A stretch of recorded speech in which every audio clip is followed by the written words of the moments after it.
Hello and welcome to Film Seizure. We are just now in the second week of APE-ril, where we will cover Beneath the Planet of the Apes. With me, as always, are Jason Oliver. Hi, Jason. How are you? Hey there, Chuck. That was kind of like a good, like Ira Glass kind of introduction there. Like Have I been listening to too much NPR? Yeah, very calm, very, unemotional. It was good. Yeah. Good. I'm trying to keep emotion out of it right now. It's kind of like watching The Masters a little bit, Just lull me to sleep. And up next on the next tee, we have Jeff Arbuckle. Jeff, how are you? I'm doing great, Chuck. I'm glad to be here. I'm happy to be talking about another Planet of the Apes movie. I quite love this series. I don't care what you guys have to say about it. Hello, friends. Well, we've only said good things so far. So Yeah, we've always said good things. Well, then allow me to welcome you to the beginning of the steep hill downwards. Kind of wild that this movie is directed by Ted Post, by the way. The guy who invented cereal? It's the one and the same. Yep. Ted Post, the inventor of cereal. I should have called you General Mills and Jason Dr. Zayas. Doctor is his first name. So I'm going to be as zany as this movie is, this episode, because this movie is off the fucking wall. I think I've seen this. I think I have, but I did not expect any single one of the turns in this film. So for that, I commend it. Right. Because I did not know what was coming. There's something that happens in this movie that I turned to Susan and I was like, oh my God. At one point in time, I said the only way I'll like this movie is if X happens. And then it happened. Oh, so you picked one. You did get one. Nice. Yeah. Wow. We'll get there. This is the second, again, in the original run of Planet of the Apes, 1970. Not starring, but featuring Charlton Heston this time. That was surprising to me. I didn't expect that. I didn't either. Well, no, he didn't want to be in the sequel at all. He kind of had a Harrison Ford kind of Han Solo doesn't need to come back, right? That's why James Franciscus has been hired, because he looks enough like Charlton Heston to where they can basically sell the image of a Taylor and Nova, even though it's a completely different person. Well, they wrote around it well, and he still comes back. Sure, but he was not there for the full movie. He's in the movie about as much as Dr. Zayas is, to be honest. Well, you know who also isn't in this? Roddy McDowall. Right. He's not. He got replaced. Yeah. But he comes back later. He comes as back with a different character. He's still Cornelius in one more movie. Okay. And then we'll get there. We'll get there. But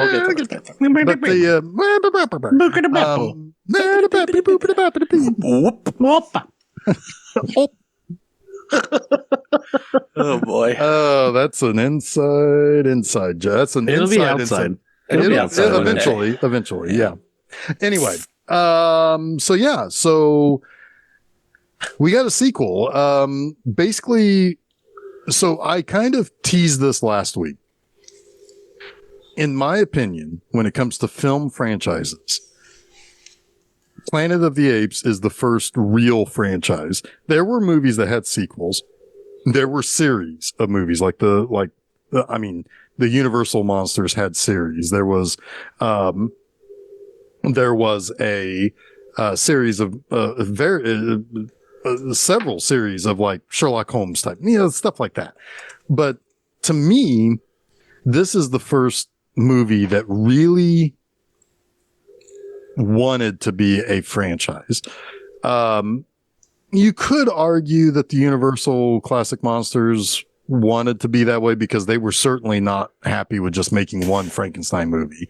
They was, but that's not how they started out. They started off as one-off movies, and then I think this would be a dubious trivia question though, because there's no real objectivity. No, there's here. no. But I think you can make the argument that like with this began a planned, maybe not necessarily planned narratively, but like after this, they made a movie pretty much every year.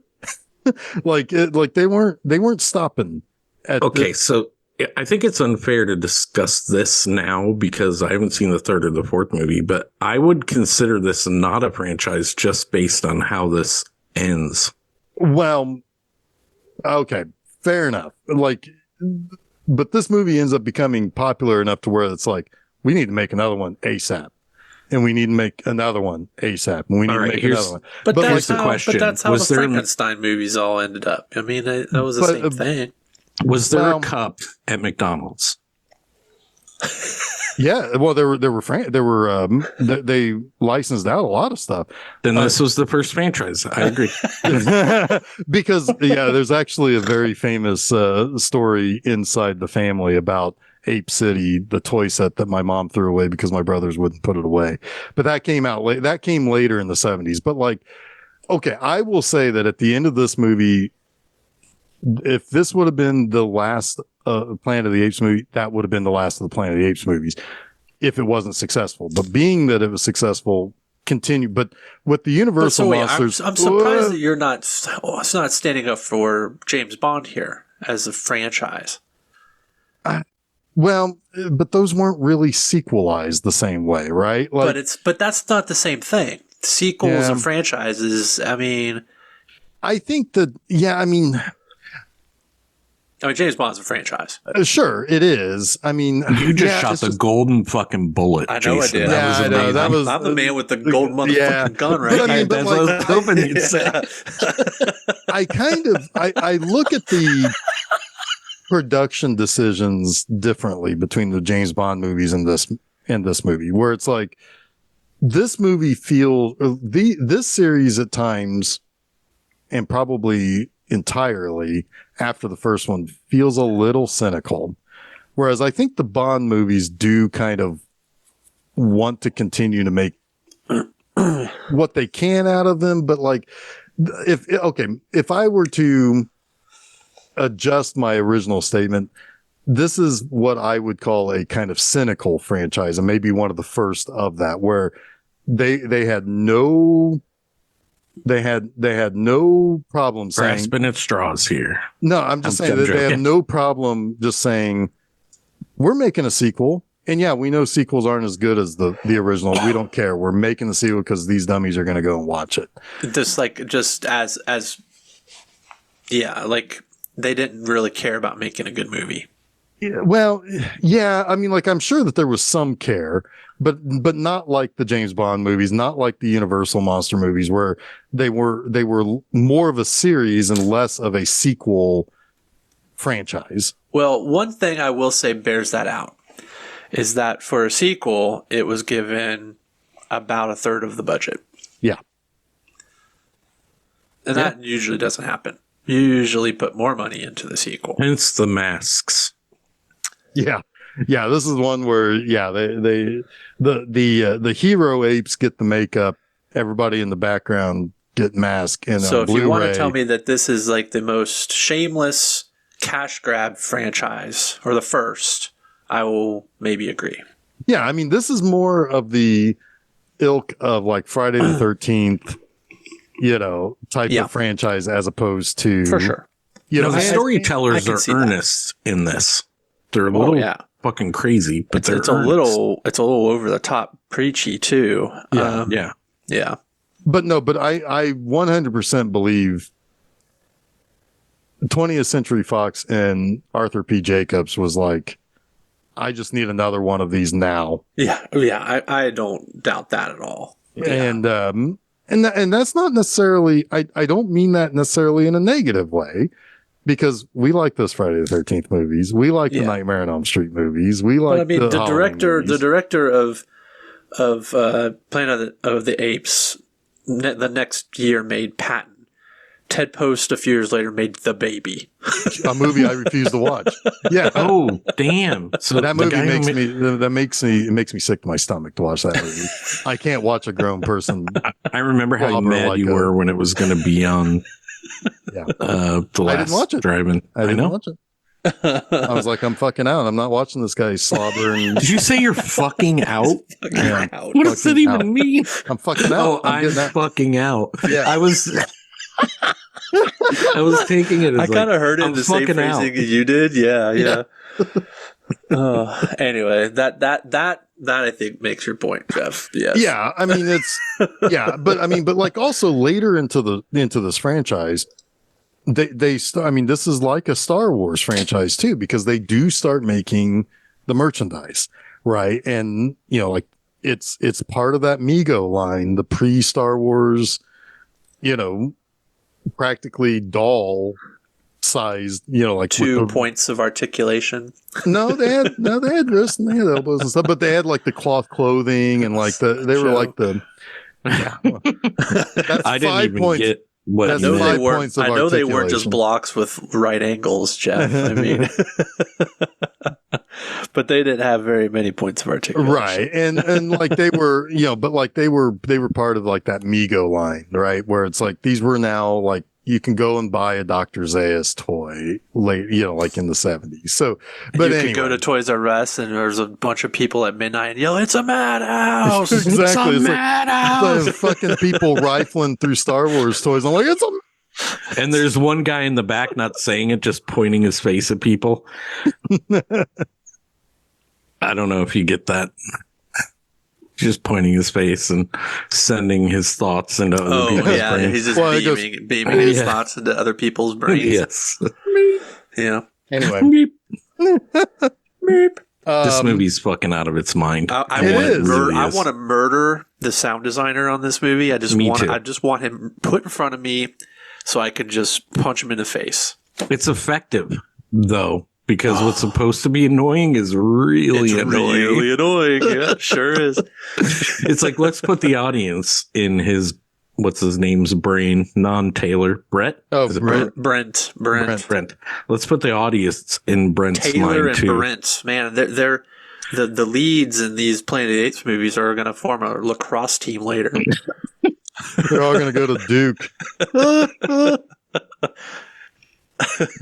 Oh my god, this movie goes to Duke, I'll tell you that.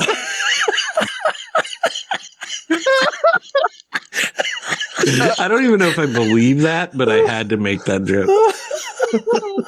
Oh boy, well, let's get into it, shall we? Yeah. Well, go for it, Chuck. Oh, I have to start. I don't even remember what happens. Brent happens. Well, Yeah, no, Brent- but there's a replay of what happened. Yeah, we have the old school reintroduction of the ending of the last movie. Right.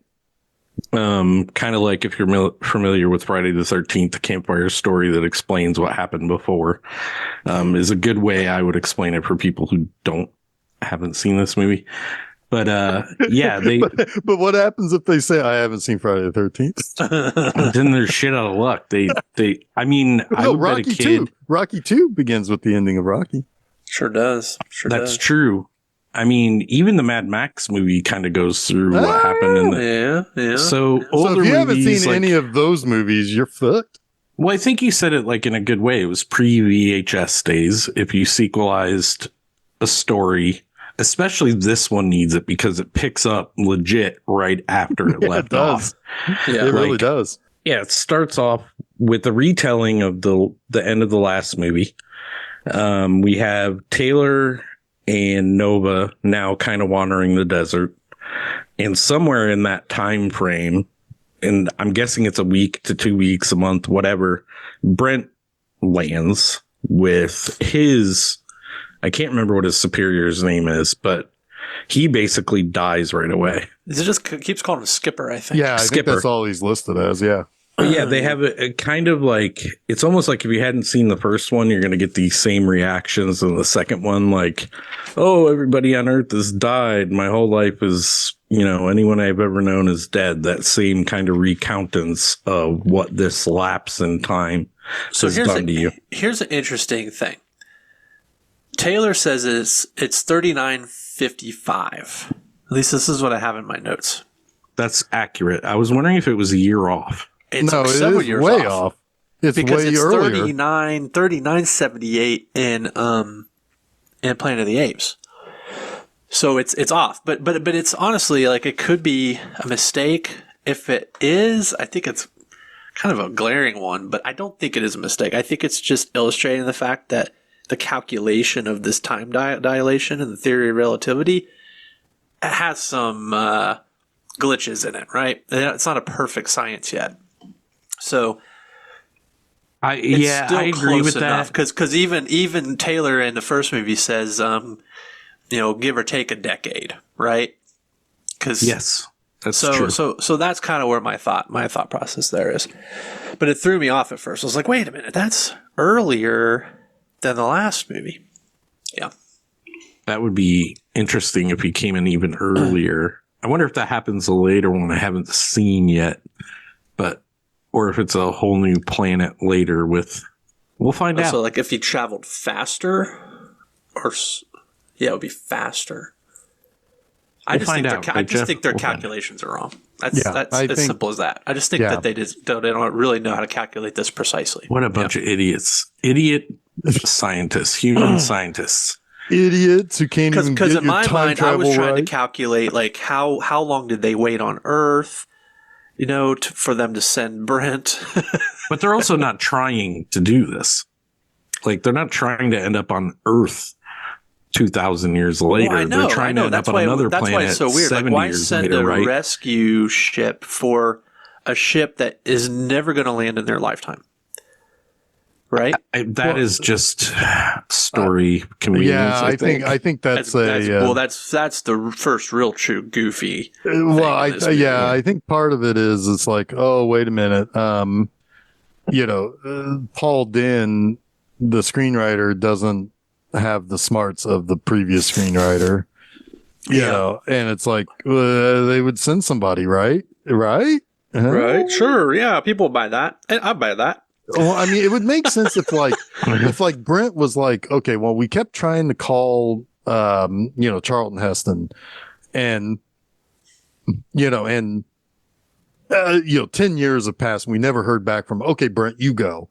But then later when Brent and Charleston Chew show up together, they know each other. Charleston Chew? Yeah, that's what I was just calling Charlton Heston that. Because of his jaws? No. Right. I would expect that they were contemporaries and they were both in the same space program, right? Yeah, because they know each other.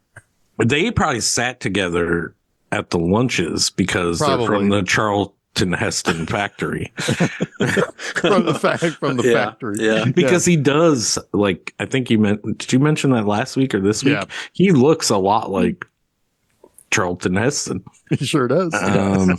James Franciscus. Yeah.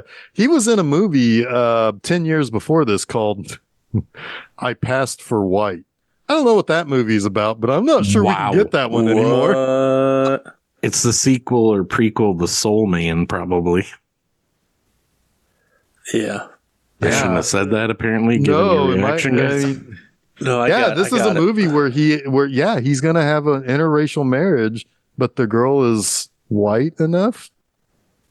Oh, that sounds bad. That sounds bad. Well, yeah, it would have been illegal in 1960. So I think that's the point, is that,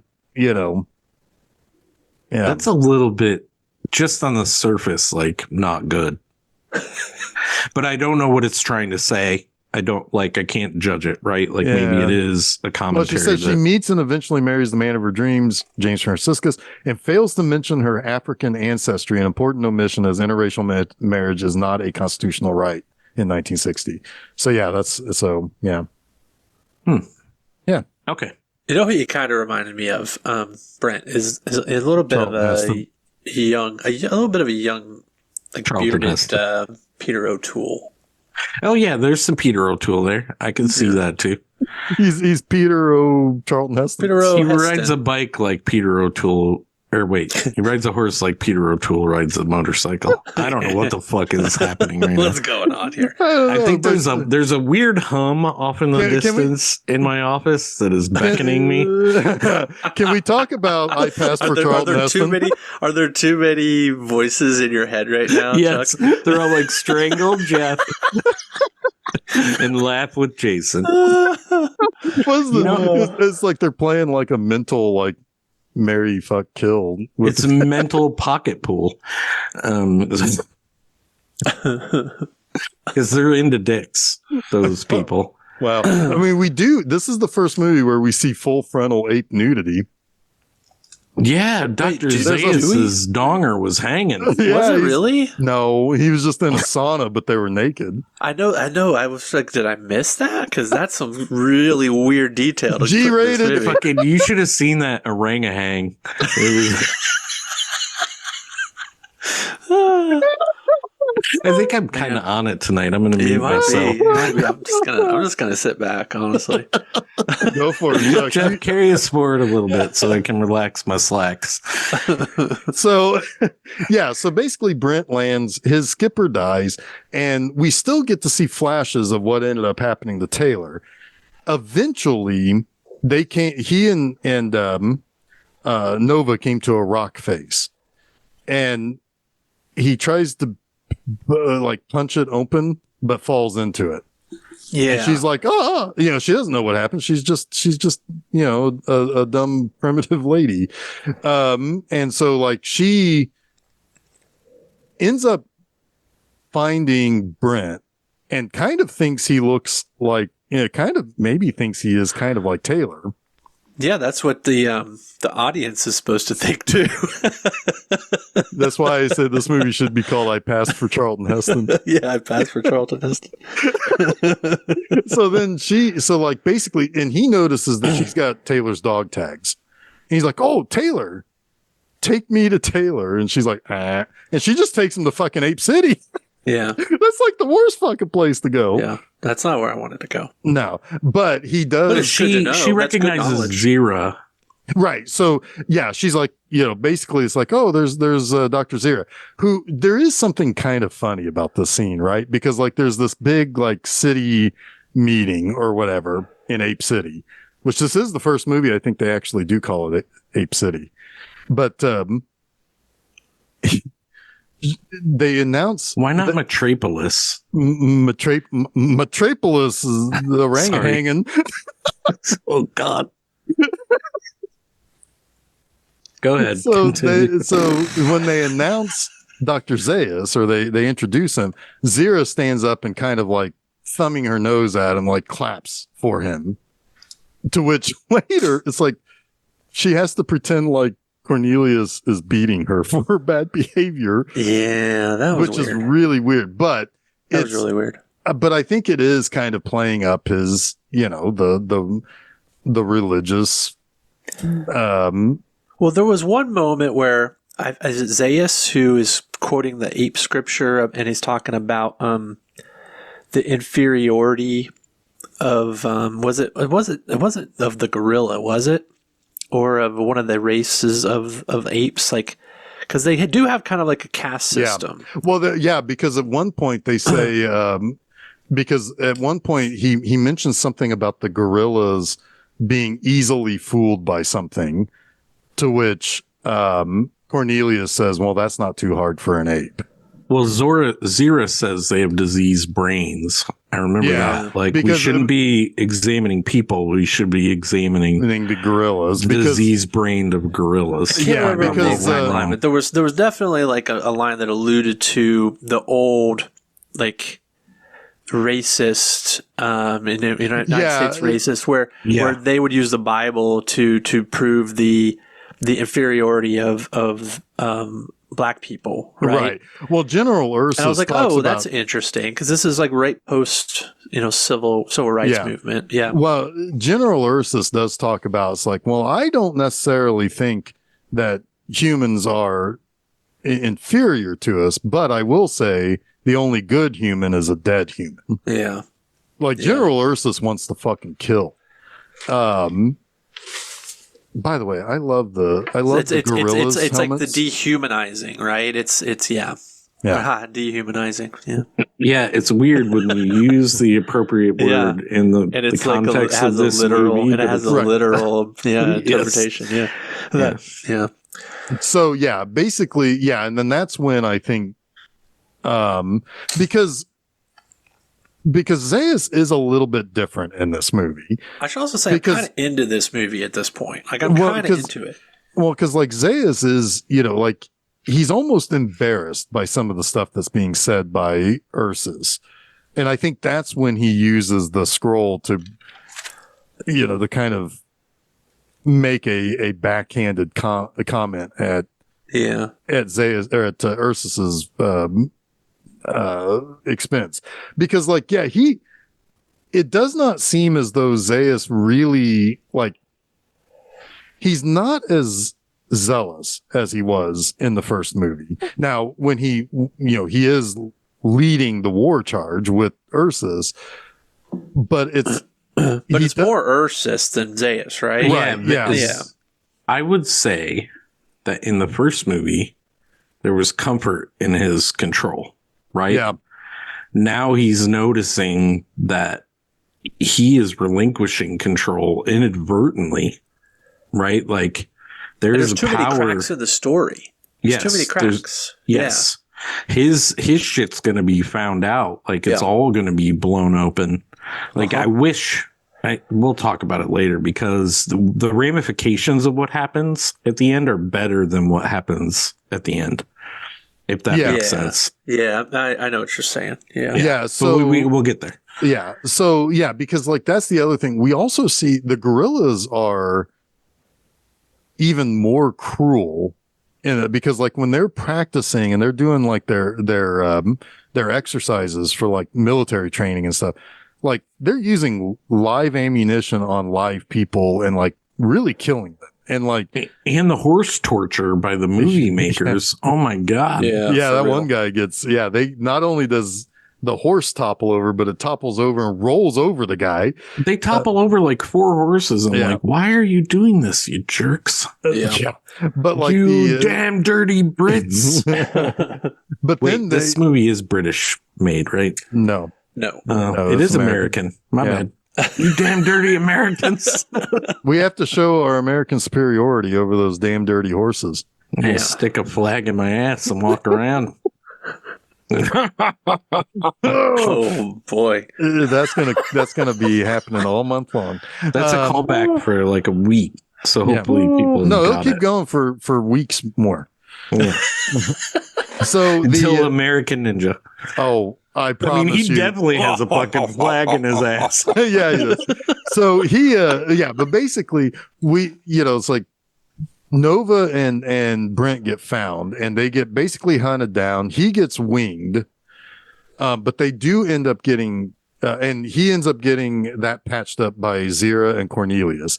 And basically they say this is how you can get out of here. And Cornelius says, don't speak. If I you know are just what you're saying. So please stop your playing. Chuck's So- a he's Harajuku girl. yeah. I had too much of my medicine. Sorry. Yeah, clearly. But no, he sees, he basically tells him it's like, don't speak, because if you speak, they will dissect you and then they will kill you in that order. Right, because they've learned from Taylor, Taylor, even though and he so- got away. Right. And so they just tell him it's like, this is how you get out, but don't be caught. And they immediately get caught. Like immediately. And so they get brought It's in. like a Benny Hill chase almost. Almost, yeah. So then they get brought into Zira's like little animal hospital place and she sees them and she's like, wait, he's got a neat cranium and she's pretty hot. and it's like, well, don't use them. And Ursa's like, fuck you, lady. They've been selected for target practice. And she's like, Well, but I'll I follow guess- you and double lock the cage. double Yeah, lock let the me cage. make sure it's So double locked. Stupid. And the gorilla's like, okay. I love that the next scene with the carriage escape and the fight on top of the carriage, they just forgot to score it, I think. Like there's no music for that scene. It is so flat. Right. I didn't even know the tree was coming. Like I mean, should know.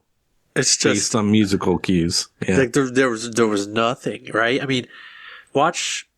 Yeah, it'd still be pretty good, but watch. The Raiders of the Lost Ark scene where he's on the horse and carriage, right? Like, or no, it's not a horse and carriage. It's the tank and the truck, right? Imagine that scene without any music. I mean, it still looked pretty good, but it's not going to have the emotional impact. Imagine the shower scene without any music in Psycho. Like, right. I mean, just like, nothing. Why didn't you put anything on this? Like, temp track it and keep it. It was just so weird. And all it was the sound design. And even that was sparse. It was very, very strange. Jason wants to murder the sound designer.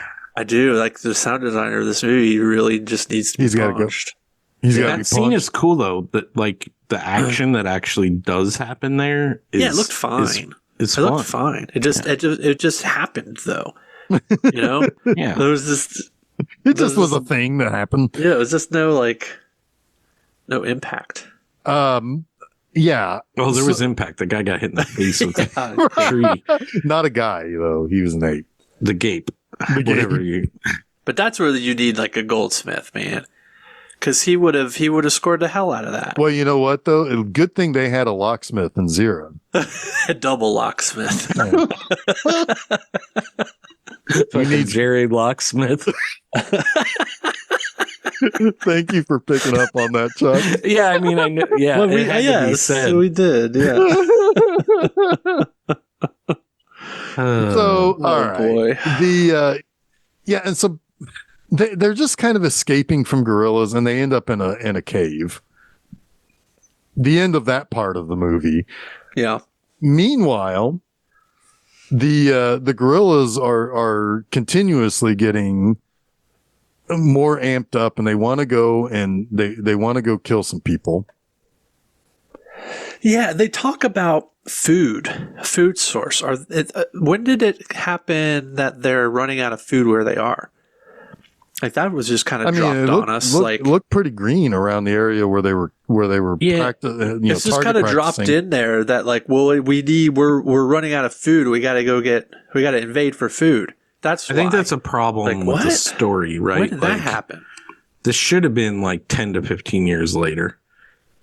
And like overpopulation in this area is becoming a problem, and they don't have many places to go. Yeah. Right. So, but to keep Charlton instead of 20 years before. Yes. Instead of 20 years before. Yeah. Who fucking knows with that? But yeah, it is very, there's a lot of convenience in this movie to drive the narrative that is happening, right? Yeah. Like they could fuck the food source. It doesn't matter. There's a threat out there that I want to go get, is what the military expedition should have been about. Right? Yeah. Right. We got to get them before they get us. Yeah. Forget the food. It doesn't even matter. Yeah. Now it's interesting that they don't even send spies. Like maybe send some spies first. They're not. They're too primitive. They don't even know what they're fighting. Right. Like send some scouts. Well, they did. Scouts. They did. Did they send scouts? Yeah, because the mind readers say we've caught a bunch of them, and they stood where you stood to Brent later in nobody the ever comes back from the tunnel. And he says, I've lost 12. What's Romulus or whatever his name is? He's like, I've lost 12. What is the gorilla generals? Thank you. Ursus. It's like, I sent 12, or I lost 13, and Orangahang is like, you lost 12. Orangahang. Or 11. He like smiles at him, and he's like, but The other guy came back and said there's a bunch of bullshit appearing, which is what Taylor mentioned. Sorry, Jeff. Didn't mean to interrupt you. No, go right ahead. Yeah, he corroborates a little bit of that story. Of what Taylor had seen. Yeah. Yeah, exactly. So a couple of things here about the story here. Because there's if there was a little bit more drive to this movie, it would be a lot better. Like, there are good things in this movie. There's interesting things in this movie, but it seems like where you go from point A to point B, the in-between stuff doesn't really add up quite the same. There's no neural network to it. There's no like connective tissue. Yeah. So the original, nothing feels earned. Yeah. So according to Wikipedia here, Rod Serling was consulted, but they wanted the script sooner than, Serling would have been able to give it. So he basically had to decline. So then they went to the original novel's author, Pierre Boulle. Okay. He wrote a draft called Planet of the Men, where Taylor led an uprising of the enslaved men and the various, the guys and everything. That makes sense. General Ursus then wants to fight humans. Yeah. Which would be that connective tissue is why are they so bloodthirsty right now? Because they are getting attacked. But then that script was rejected because it lacked the visual shock and surprise of the original. You rejected the original creator's stuff. So then the associate producer then wrote story elements, and then Paul Den was brought in to develop them into a script. And then, basically, he was the one who put in all the nuclear stuff in it. Yeah. One of the elements was that there was going to be a half human, half ape child. But even though they went through the makeup stuff and did some screen tests, they said that might be a little bit bestiality. So nope, we're getting that out of there. That's bizarre. That's bizarre. So basically the whole idea. I mean, that's weird. So that wouldn't have been G-rated anymore. So at that point, what they Hays did, Code was long gone at that point. but what they just, so basically what it landed on was just kind of this mishmash of all these ideas, where it's like you still have that idea of General Ursus wanting to kill humans and fight them. So that obviously came from the original concept, the original idea that the original writer of the novel came up with. And then you have the nuclear stuff. And then, Den came up with the idea of let's do the underground being New York City, because that's where we ended the first movie. So put all those together into a blender. I mean, that makes sense. But but the idea is you put all that stuff into a blender and you get Beneath the Planet of the Apes. For better or worse. I don't even mind elements of the mutant people, right? Because that makes sense too. What mutant people? What do you mean, what mutant people? We haven't gotten there yet. I was just being silly. So at this point, you've got Taylor and Nova. They're in this tunnel hiding out from apes, and Brent and Nova are in this tunnel or in this cave waiting out some apes. Brent sticks his head up, hears some apes, and it's like, well, I guess the rest of this movie is going to be here. And because at some point he starts hearing humming. Oh God. And he's like, well, let's follow that. Let's see what's down there. And he finds a ladder to a tunnel. His deduction skills here are unmatched. Well, let's hear where he's like, something's humming, so there must be intelligent life on the other end who know we're coming because something is humming. When I touch this ladder, the humming goes away, so I must have to go in this direction. Oh my God, it's so stupid. I never once even thinks that maybe he shouldn't go in that direction. He has no other way to go. True. I mean, yeah. So why the humming in the first place? It's apes or a Hummer. I'm going to take the Hummer. I still don't even know why. Yeah. What about an ape Hummer? Dodge and what's his nuts are waiting for you. For that double Hummer. Dodge and Landon. Where are you at? Doppel Hummer. I don't know if that's right, but no, I'm sure it's good not, enough. But I like it. It's good enough. That's sloppy doppel. Humor. Flopper doppel. Oh my gosh. But yeah, this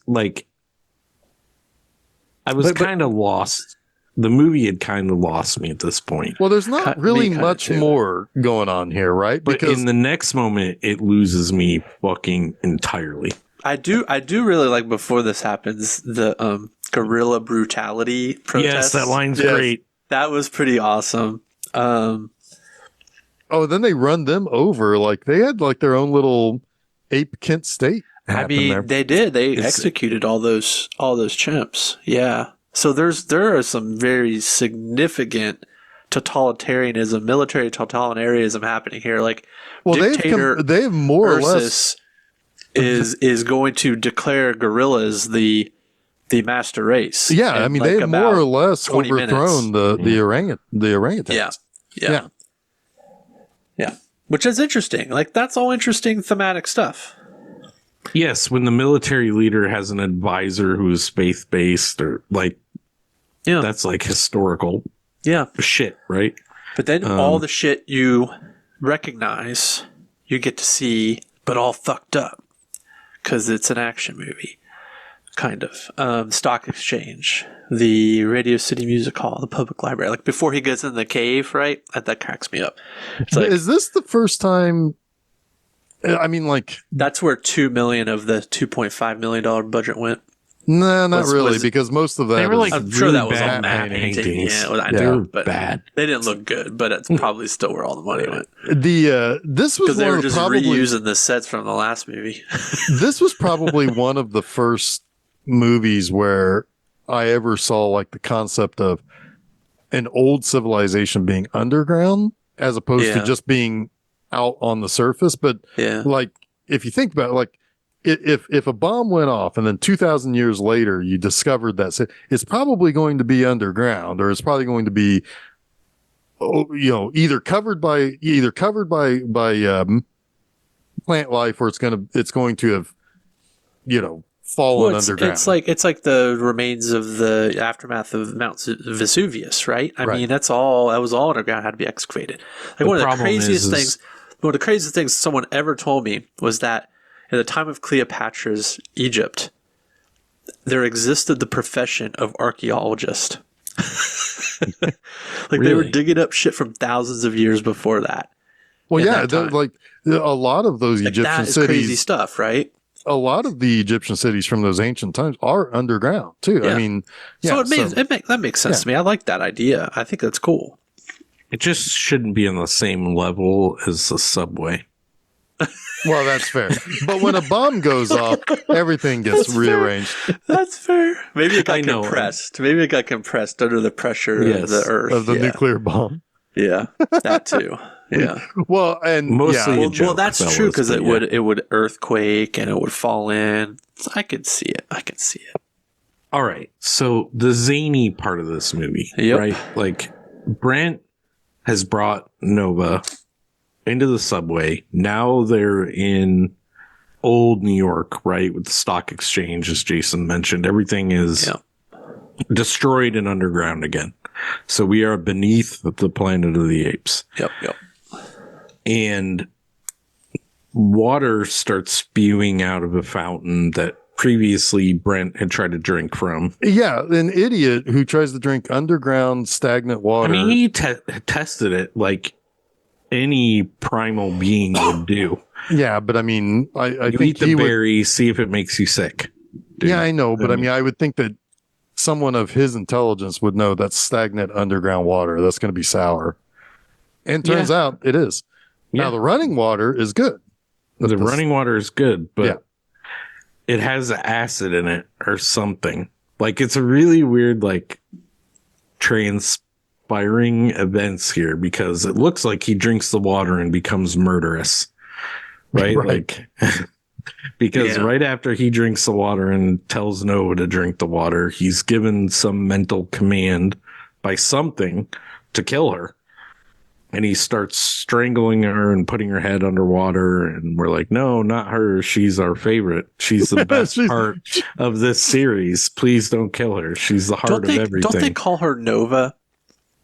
Did I not say Nova? No, but I'm saying, like, they did. No, Charlton.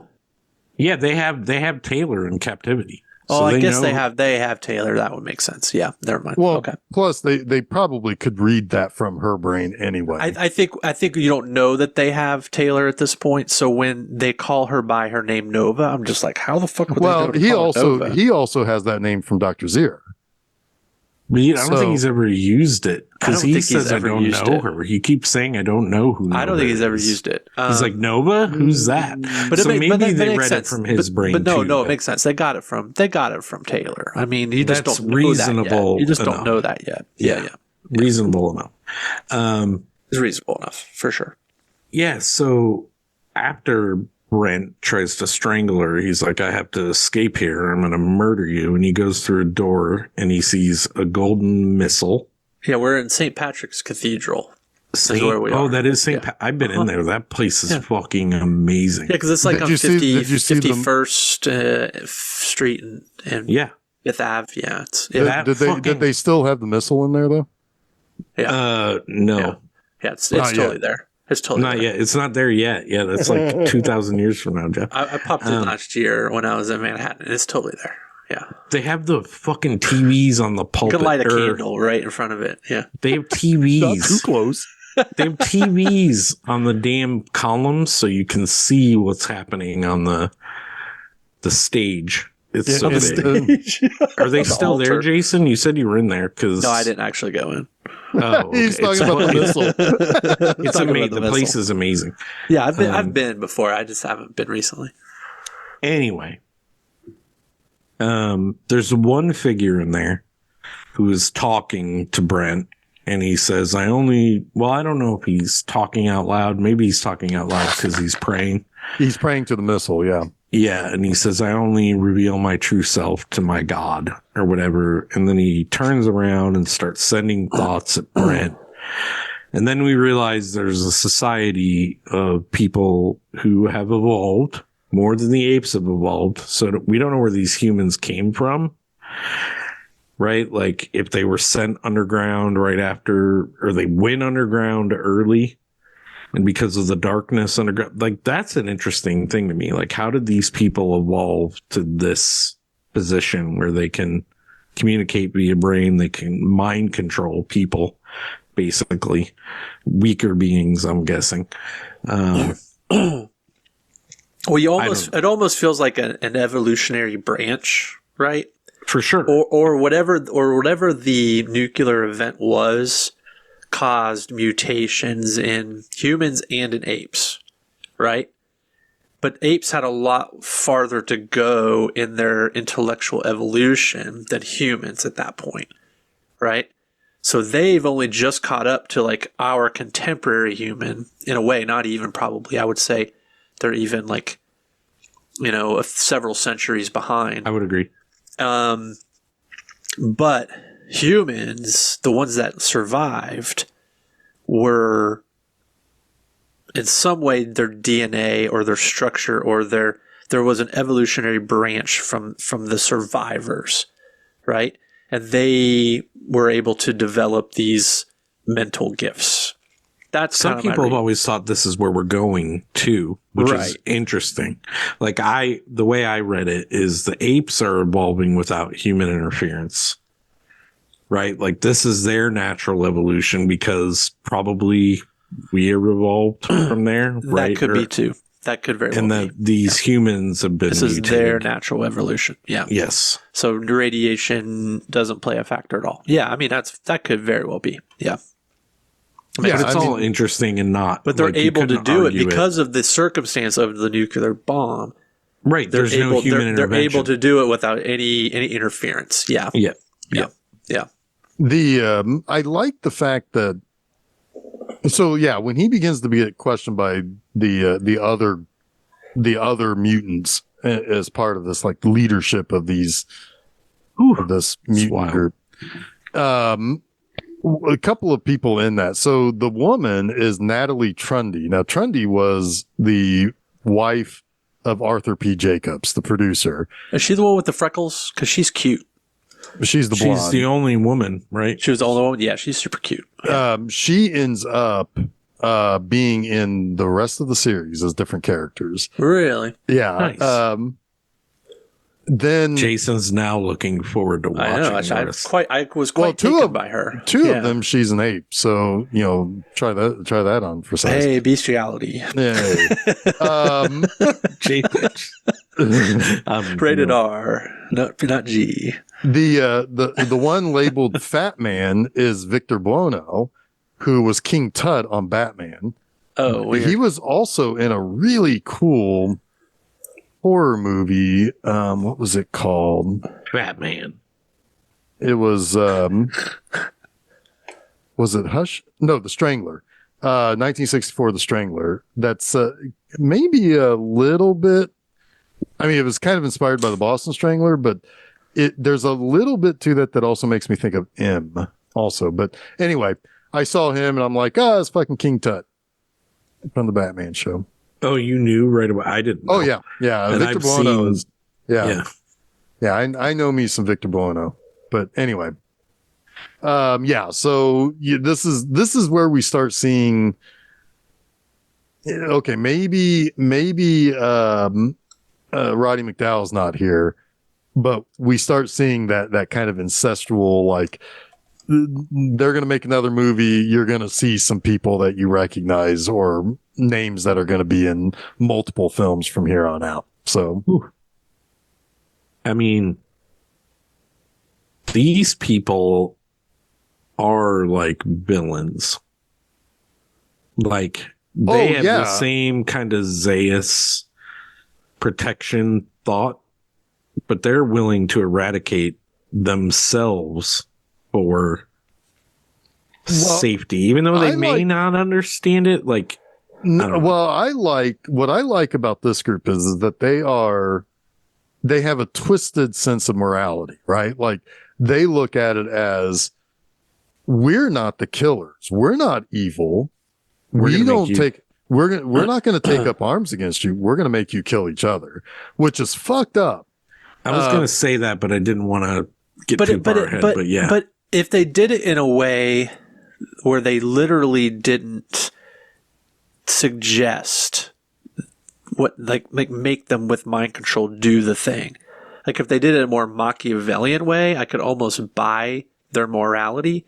But it's like, we don't kill people. You're going to kill each other. And then he beams, hums into his brain that forces him to kill humans. So, dude, I mean, the evolution of philosophy and ethics, has come a long way. I'm sure if you're such an enlightened being that you understand that you are the intent here. That's I think best moment in the movie, though. When he makes them fight? When he says that, we don't make we don't kill our enemies. We make them kill each other, and then they look at each other. Sorry, Jeff. I just wanted to. No, no. I wanted to go back. I mean, but I want to go back to what Jason was saying. It's like, yes, we'll get there because that is. But the thing is that you say, well, if they're such an enlightened race, then they would understand that they're wrong. Well, but at the same time, they are the mirror image of the apes in the first movie, right? Where it's like, except Zeus has a little bit more reasoning behind protecting society from but he didn't certain knowledge. But Taylor. No, but what I'm saying is that he thinks he is part of a society that thinks themselves more enlightened and more superior to what their perceived enemy is. These mutant humans see themselves as more enlightened and more advanced than their perceived enemies, the apes. But what they do is, instead of just staying away from them or leaving them alone, they see the high road as them not actually having to do the dirty work of killing somebody, but they have no problem. It's almost like they have no ethical concept of what they're doing is still practically being the instrument of something. That's what Jason said, though. I know, but I don't think what I was going back to was, your comment about like, you would think that this enlightened race would have this kind of different take on that or a different idea. Well, it seems disingenuous that they really believe that this is better than than actually pulling the trigger. Like it feels if you pay a guy to take the gun and shoot somebody, it's no better than shooting them yourself. Yeah, and they feel like these are very easy to understand concepts. It's not. But I really don't think that they have that concept in them. I think they do think that they are higher minded in that sense, where it's like, we'll just make you do what we need you to do. So you know what this kind of reminds me of? This kind of reminds me of people who are Orthodox who aren't supposed to even turn on a light switch on Shabbos, but they have Gentiles who do it for them. It's like, well, shouldn't you just sit in darkness? They shouldn't know, you just? Though. They do know, but they do know. I agree, they know. But do they know? Let's dig into that a little bit, movie. That is like, I just don't think that there's enough true empirical evidence that tells me that they are being, not necessarily they hand disingenuous, weapons into the fucking cage. Like, they know. Yeah, I mean, I just don't think that I don't think that there's enough evidence in the movie that tells me that they're not being, that they understand the hypocrisy of what they're doing. I will say I think the way that the man said, "We don't kill our enemies, we make them kill each other." The way that he said it is empirical evidence that they understand what they're doing. It is hypocritical. They worship a doomsday they say a bomb is a bomb of peace, and they're going to drop it on people. Like, come on. But probably this is what where they have learned really lose their plot with their religion. But here's what I think that here's the reason why I think they think it's a bomb of peace, not of destruction, is because more than likely they have evolved from older concepts of, we always think of nuclear proliferation as, well, we got to have the weapons so somebody else doesn't use it. Right. So they're probably twisting that concept of the presence of, I know, but coping. It's peace for us, not for them. Yeah, like, it's a coping mechanism. But at the same time, there's a lot of people that we have a great deal of disagreements with who do the exact same thing, and they don't call it hypocrisy. But these are human survivors. Would you call them hypocrites, Jeff? Oh, fuck yeah, I'd call them hypocrites. These are descendants of human survivors of nuclear holocaust. Why are they worshiping a bomb? How do you get there? How do you get to that point? It's vastly interesting, but I don't understand it. Yeah, that's where the second act should have gone, is the understanding of, instead of them dressing Brent and Nova into their traditional robes, I guess expecting them to rip their faces off too at the service. They should have been saying, what the second act should have been is, they force Brent to try to kill Nova, and then they're like, they realize maybe he's a little stronger than that. And then they say, you know what? We should take you to the, we'll take you inside and let us teach you about what we have. And maybe, something else they could do that could have played around with this a little bit is they could have made Nova intelligent. Sure. And then really fuck with what's their powers.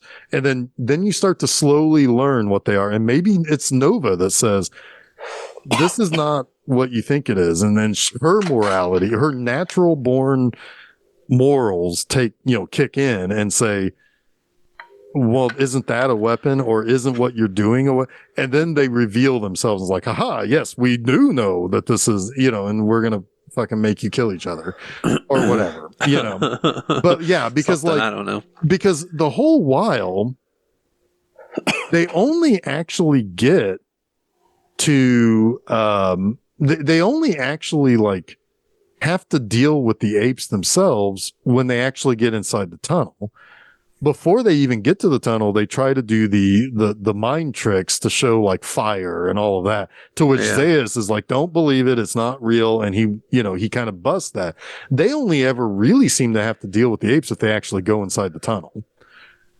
But there's a whole other thing there, because then it's like, well, wait a minute. Now, what do they call it? A traumatic illusion? Yeah. But like, I think there's a whole other thing there too, because there's like another piece of missing kind of connective tissue is learning more about why the apes are in upheaval in terms of their government. Why is the military taking over? Oh, it's because Taylor has been proven, and more gorillas are starting to understand, oh, there are people out there who are intelligent, because they go into that tunnel and they get lost, or they find the tunnel and it's like, we better report this back to General Ursus. And he then takes over. So there's they're opposite ends of the movie that are missing. It's very, you really have to read between the lines to do what we're doing here and fill in the cracks with a movie that makes sense. Right. Yeah. And Chuck, while you were away, I was saying, like, here's some steps that they could have taken, like where they could have made the second act. And don't say it again. No. But make the second act all like about like teaching us about the mutant society, and then make it seem like, oh, they do have these powers, and then they reveal themselves later to be really knowing what they are. Right. I mean, there's none providing of that actual evidence in this series at all, even with the apes and their evolution. But I will say the whole thing about that illusion with the fire and how it affected the grunts, the gorilla level, and they would have given up. Yeah. But you test a man's faith like they did with Dr. Zaius and the bleeding statue. I was like, that's really cool that he was the one that was like, no, this is bullshit. We know. Just cool stuff. Yeah. I mean, and that's where, I mean, again, Dr. Zaius is part of this war party, but at the same time, it's like, I don't look at him as any, I mean, like, I look at him as a completely different character in this than the first one. I don't. I think of him as a progressed character. Okay, the same character dealing with a different circumstance. He's the most even thing besides Zira. Sure.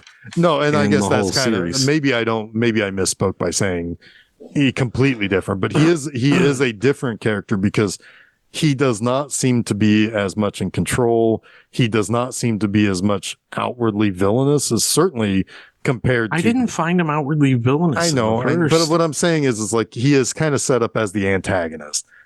Right. So that's different, like subverting our expectation versus what he actually is. But yeah, I mean, that could be a long conversation. But like, instead of him being there saying, well, men aren't smart and this is a trick or what, he is visibly uncomfortable when Ursus is talking about killing humans. So he is a different character than he was, but maybe like you said, it's just a progression. He is. There's a lot to talk about there, and we shouldn't go into it, but he's the same character. He's the same person.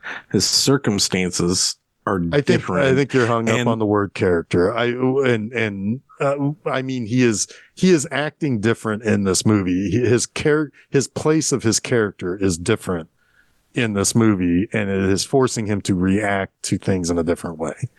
Okay. I mean, then we agree. Yeah. Oh yeah. I mean, I think we agree. I think it's the semantics as far as the terminology being used. Yeah. Is Godzilla a franchise that predates this? Oh my God. Jason is so over this movie. Yeah, he's looking for. I kind of am. But we do have to get to the. So we are now into ending. Yeah. So the explosive, like all the fucking sudden ending of this movie. So it starts with just before the apes breach the mutants' home. The one guy throws Taylor and Nova into the cage, or throws them into the cell, and Taylor's excited to see, oh, hey, I know you. You're Brent. we hung out and had beers or whatever. And it's like, I don't know how the timeline of anything here works, but whatever. And hey, look, you brought my girlfriend. Awesome. Thanks. Let's restart. Important population. to note that she says his Taylor. name to Yeah. stop them from fighting. Right, well, So we haven't she's even gotten to the fight yet. So, because they were just introduced, and then the guy comes in and says, well, you said, "We hey, don't-" you brought my girlfriend. So I know, but we haven't gotten to the fight. we haven't gotten to the actual reason. he didn't why know his she- girlfriend was there. But she doesn't speak until I have to fight. Yeah, but he didn't ask that, so I thought you were blowing jumping through ahead. it. You're- I thought Jeff. No, you've jumped ahead. You jump. So the guy And then don't comes say you up. brought my girlfriend. Okay, so Go. the guy brings in and says, "Okay, we don't kill we make you kill each other." He then gives them the weapons and they start fighting, but they're trying to fight back, but they're kind of getting their licks in on each other. And then what kind of snaps them out of it is Nova shouting out Taylor's name. And then they kind of do they practically should have done the thing where one guy kneels down behind the mutant and the other guy pushes him over. But what they do is they stick him with for whatever reasons, the barbs on the wall, on the door of the cell, and they kill him. They He's do. dead. Sorry for skipping ahead 6 seconds in your explanation of what happened there. Jesus, He was fucking trying Christ. to do the thing, and you were interrupting him doing it. We're just trying to move the thing along. So So Go ahead, yeah, what Jason. happens next, Chuck? Because I don't remember. Well, they get the freed. apes- Yeah. the apes break in and start taking captive of the people, the mutant people who sing anthemic songs about the bomb. Yes. Oh yeah, it's weird. Which we didn't talk about that. I'll just quickly note that scene was the most interesting in the whole movie to me. Yeah, because But yeah. that's when they reveal themselves by peeling off their heads. Yeah. When they sing the song, I wanted to unalive myself during that scene. I It's was just bad, like, but it's interesting. I can't watch this anymore. I think you're just having some maybe religious upbringing. I was and just really PTSD. done with the movie at that point because it just made no sense. I was It like, doesn't what? make sense, but it was interesting to me, like how you would arrive there. And I wish I knew more about how they did, like you mentioned earlier, Yeah. Jason. But anyway, now the apes are coming in. The Taylor, Brent, and Nova get out of their cage and they're about to leave, but then they're found by a gorilla grunt who shoots at them and shoots my favorite character in the whole series dead. Yep. Nova's Nova dead. dies. Yep. And there's a conversation between Brent and Taylor about, well, we need to go stop the bomb. And Taylor's like, why not? Here's my jaw. Take it with you. And they go, and around the same time they arrive, all the guerrilla army, along with Dr. Zaius, walks into the room, and it's the leader of the group. I don't even know what his name is. It's like, hey, here's my god. I'm going to use him to kill all of you.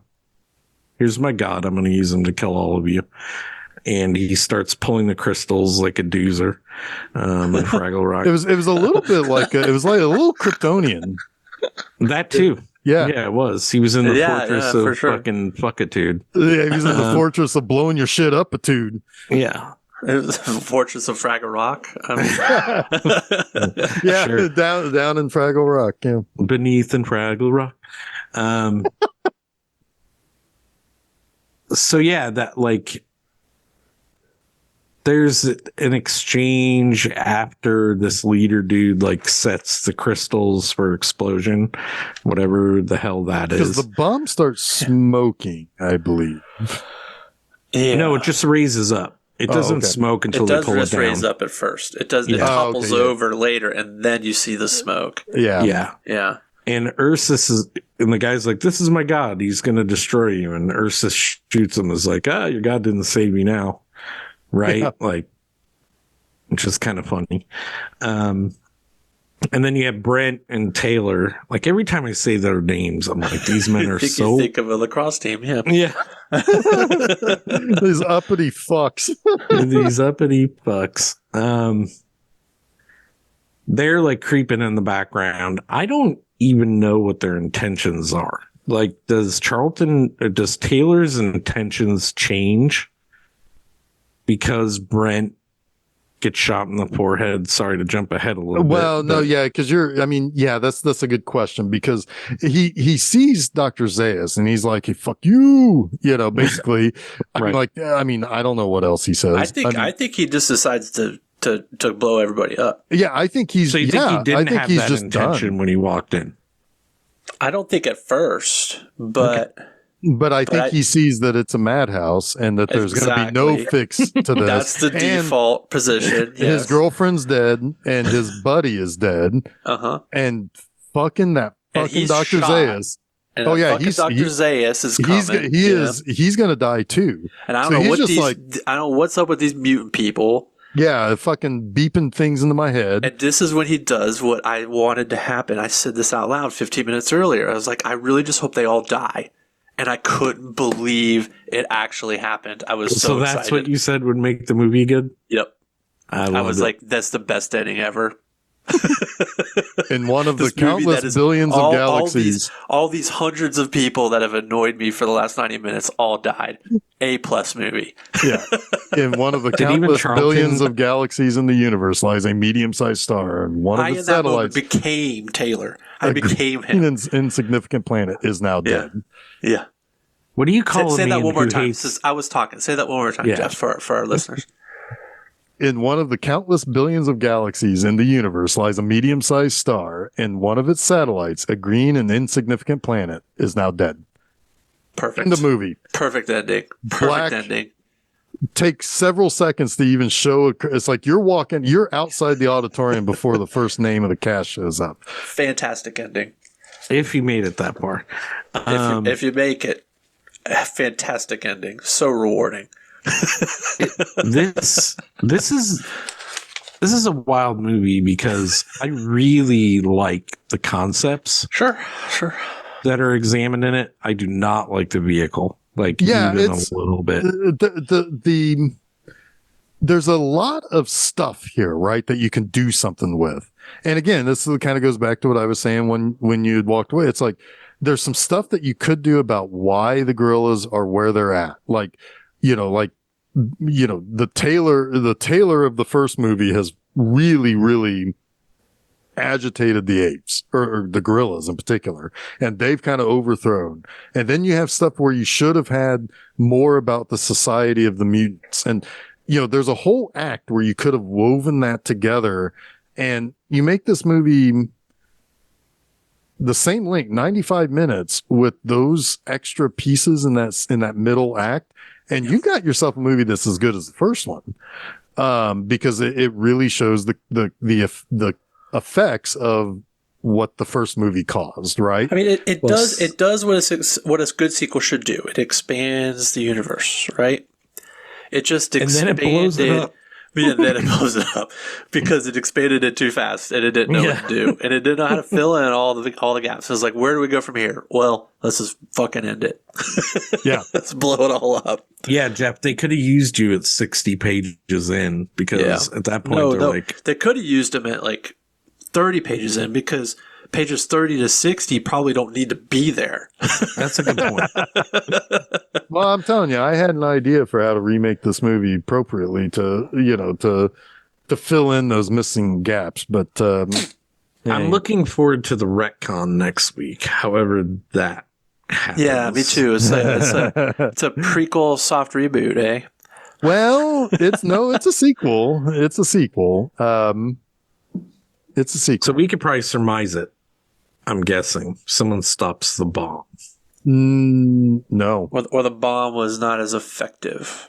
You'll find out next week, but both of you are wrong. So why would there be that bomb in the first place? Because the one writer was worried about nuclear. Because the one writer was scared of nuclear weapons. It was the Alpha and Omega bomb. Yeah, this is where you make the plot of your movie suffer to hit people over the head with an idea, right? Yeah. Well, it literally has the Alpha and Omega symbols on it, and then Taylor somehow has got like the security briefing at some point on the existence of the Doomsday weapon and knows exactly what it is.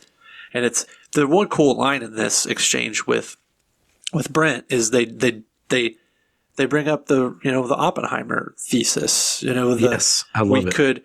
We could end up. This bomb was specifically designed though to do that, to burn up the entire atmosphere of the Earth through its chain reaction. I was like, oh, that's. I just learned about this in Oppenheimer. Totally did. But anyway, so that was fun. Well, it was fun. Now I will say, I've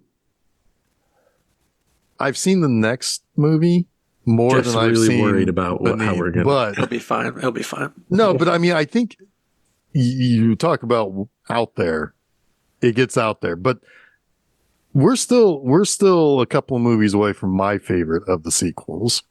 So you like the fourth one the Yes. best? So how are we going to do the fourth? What your favorite sequel with the fifth movie? Because they really do just kind of take one right off the other. Like, I mean, Okay, interesting. All it's I think it's going to be. It'll be fine. It'll be fine. Okay, all right. So, yeah. So I guess we should talk about next week, huh? Yeah, what's next week? Escape from the Planet of the Apes. Yeah, let's get the fuck out of here. Let's get the fuck out.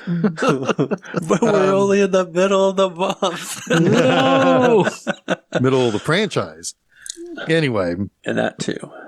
So, this upcoming Wednesday, the 17th, Escape from the Planet of the Apes. 1971, I believe it is. Oh, damn. That's a quick turn. Oh, yeah. Oh, They were yeah. 1 year after the other. The next three. Yeah. Yep. Damn. Yep. So that is on the docket. You go to filmseizure.com. You can find all the places you can follow us on social media. Find all the places that you can also subscribe to the show on the various podcast sites. So do that. Escape with us, if you will. Yes. This upcoming Monday at the same site, filmseizure.com, where you can also find all those other places where you can subscribe and, all that good stuff. I have a new episode of Monster Mondays. This week is Exists. It's a Bigfoot movie made by one of the guys who did Blair Witch Project. Oh, interesting. Pre or post? Oh, way later. Kind of returning to a sort of found footage idea, but with a Bigfoot. Oh, it was Eduardo Sanchez. Yep. That one. Yeah. Yep. Cool. It's fine enough. It's no Blair Witch, but it's good enough. It gets there. That's only the last movie that he's made. Yeah. That's kind of wild. This upcoming Friday, you can go over to my website, bmovieanima.com, to read a review of the Burt Reynolds classic WW and the Dixie Dance Kings. Oh my God. God. Like the movie a lot. It's a fun one. It is a fun one. So, yeah, that's what's going on here. Huh. That's what's going. It's wild to me that Burt Reynolds was so against Boogie Nights, but he made all those fucking terrible, I'm putting that in quotes, movies from back. Oh, like in the 80s, in the 90s? Yeah. I don't know. But I like WW and the Dixie Dance Kings. It's pretty good stuff. It's pretty good stuff. It's a little comedy. He's a like a shyster who gets mixed up with a country band in the 50s, and yeah, it's fun. Interesting. And Ned Beatty shows up because, of course, and that's always fun too.